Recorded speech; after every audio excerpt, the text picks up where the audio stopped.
Are you familiar with Jonathan Haidt's work on the Coddling of American Mind? Have you read anything about that? I have not. I'm sure I've heard of, but I am not steeped and well versed. So part of like his, and I'm going to butcher this to some degree, I guess, but part of his hypothesis is that over the generations, so from the mid to early to mid-ish 90s, um, things started changing around parenting, and Yeah. specifically how, number one, how playgrounds were even built. Right, they went from like the Mhm. hard astroturf to the rubberized Mhm. flooring, from the Mhm. metal I will burn the skin off your back slides, to the plastic Yes. playgrounds that are slightly Yeah. rounded, less sharp, like to prevent the children from being hurt. There was a significant increase in parents not allowing their children to go unassisted and unguided to the park down the street, and Yep. and having to navigate the travel from home to the playground, from the playground back home, which means that you Yep. have to wait for traffic. You're going to encounter a homeless person if you live in the city. Like, someone's going to scream at you because you're a stupid kid and they want you to get out their way. And you have to learn how to manage all this stuff, right?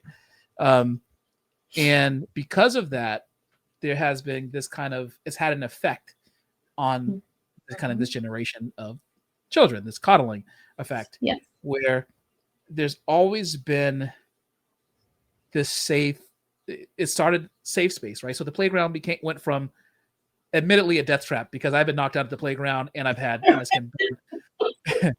So there's some utility in making some of those things safer, but like, it just went from that to like kind of maybe a little bit too maternalistic.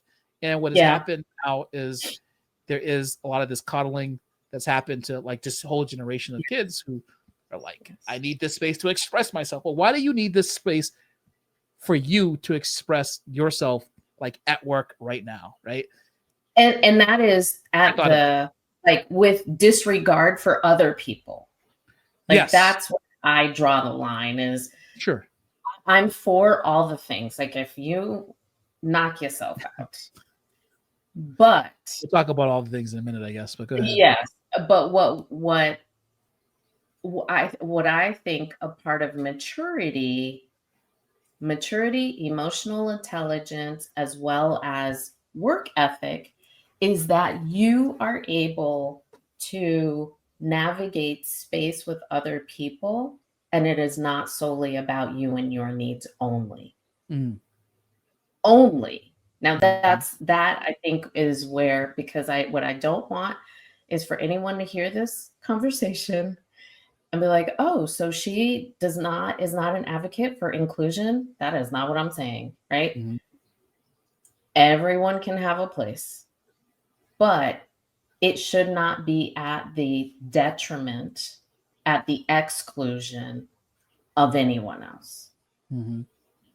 I can't I cannot move beyond that. And to your point about the coddling and the ways in which parenting has evolved over the years, absolutely, it has had a direct impact on our workforce. And, I think, well, I know that we can all sit and continue to have the same conversation and point the finger at who's doing it wrong or where the mistakes happened. But at what point are we going to say, all right, it is what it is? Like, this is who we got, and this is Mhm. what they bring to the table.